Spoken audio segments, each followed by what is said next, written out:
is the new video? It's yours. It's Kanye West's video. I hate the way they portray us in the media. If you see a black family, it says they're looting.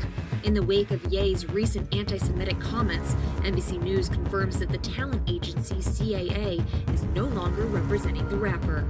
There's a clip of Kanye West sitting in a car from years ago. He's smiling and just talking. He wasn't trying to be shocking or controversial. He was just talking about music, talking about creativity, talking about changing the world. It feels strange watching it now because that version of Kanye barely feels real anymore.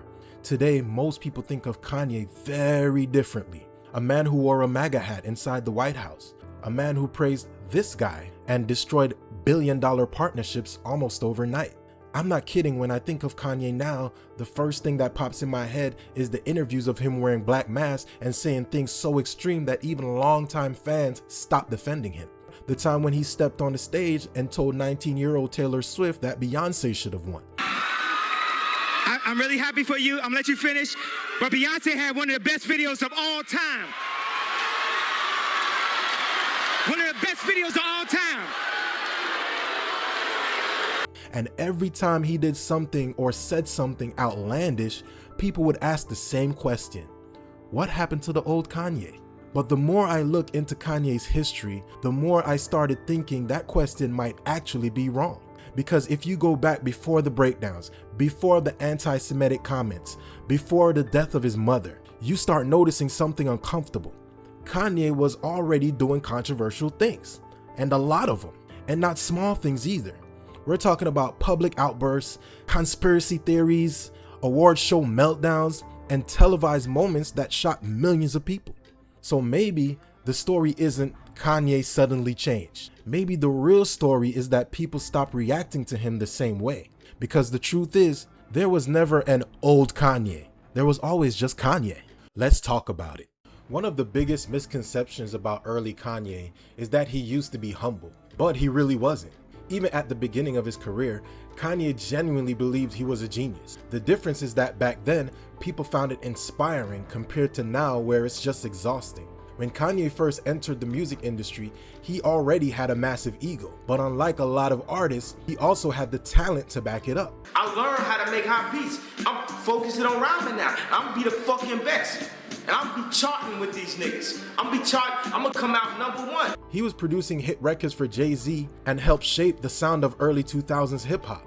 But still, almost nobody took him seriously as a rapper.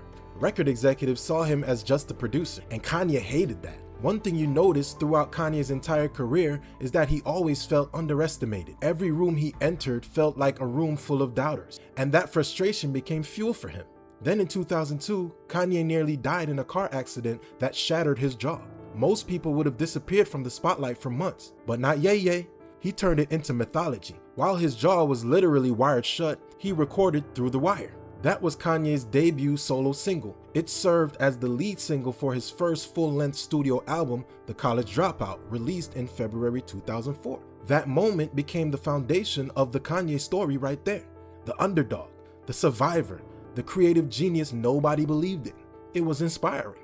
And audiences connected with him because he felt human. He wasn't pretending to be some untouchable celebrity. He talked about his insecurities, self-consciousness, failures, and family pressure. But even then, there were already signs of the Kanye people would later struggle with, because Kanye didn't just believe in himself, he believed his opinion mattered more than everybody else's, and at first, people loved him for that. Now that album was so good, he was nominated at the 2004 American Music Awards for Best New Artist, and he expected to win. But he lost to country singer Gretchen Wilson. Most celebrities would smile for the cameras and move on, but not Ye.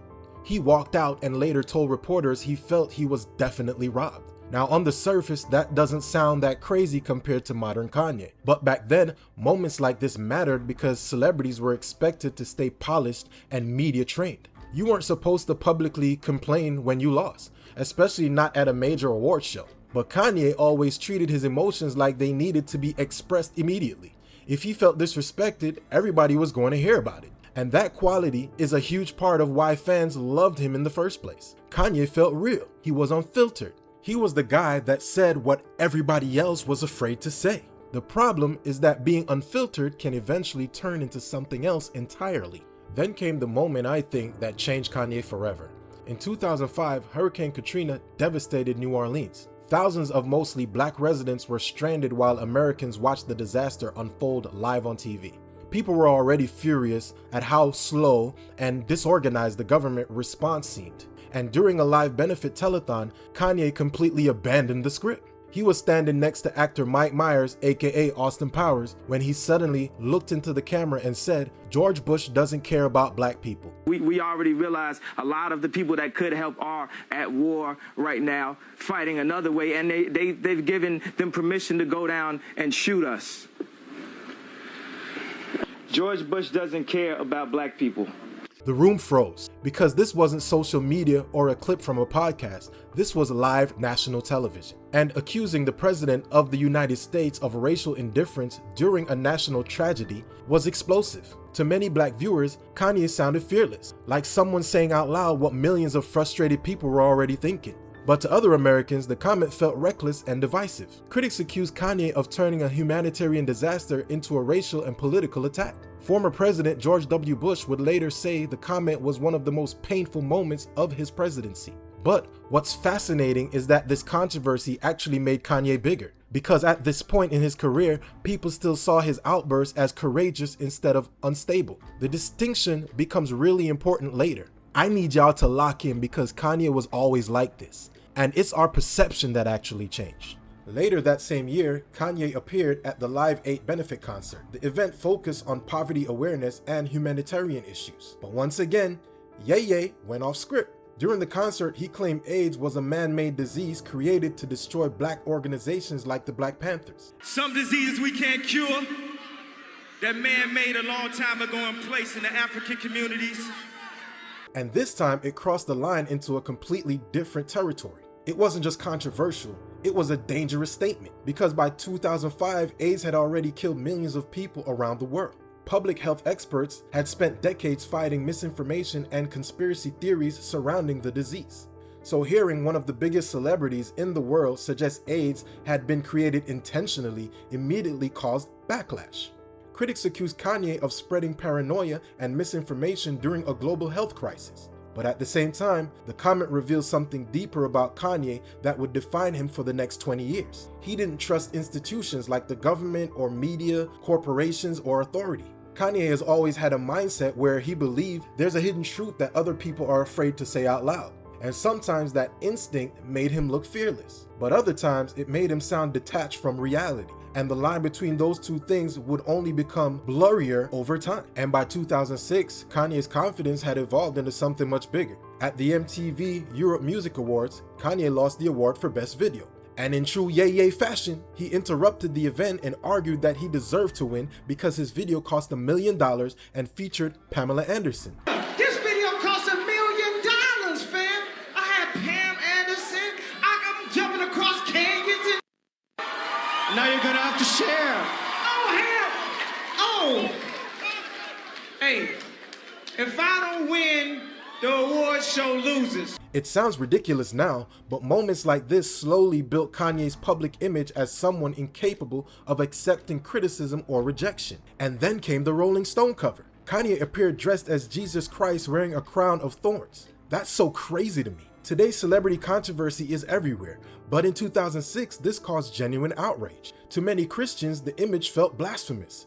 People accused Kanye of comparing himself to Jesus and disrespecting Christianity itself. But Ye didn't see it that way. In his mind, he wasn't mocking religion.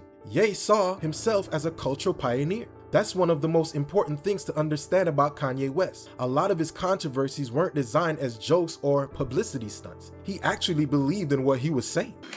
You know, people would be feeling like I'm cocky because of the shit that I say. Yeah. If you could imagine the shit that I think. And that's what made him so unpredictable, because there was never a filter between Kanye's thoughts and the public. Are you guys still locked in? Because this is where it gets interesting. Because all of this happened before 2007, before the death of his mother, Donda West, before people started saying Kanye had changed. And that completely changes the way you look at his story now, because the arrogance was already there, the public outburst was already there, the conspiracy thinking was already there, the obsession with being right was already there. So maybe Donda's death didn't create a different Kanye. Maybe it removed one of the only people capable of grounding the Kanye that already existed. People close to Kanye often described his mother as someone who could calm him down, someone whose opinion he genuinely respected. And once she was gone, there seemed to be fewer and fewer people capable of telling Kanye no. That doesn't mean the death of his mother caused Kanye's controversies, but it may explain why the behavior eventually became harder to control. Now, thank Christ, my mother is still with us, and if I was to lose her, it would definitely affect me in a way that would make me want to act out. So in a sense, I can understand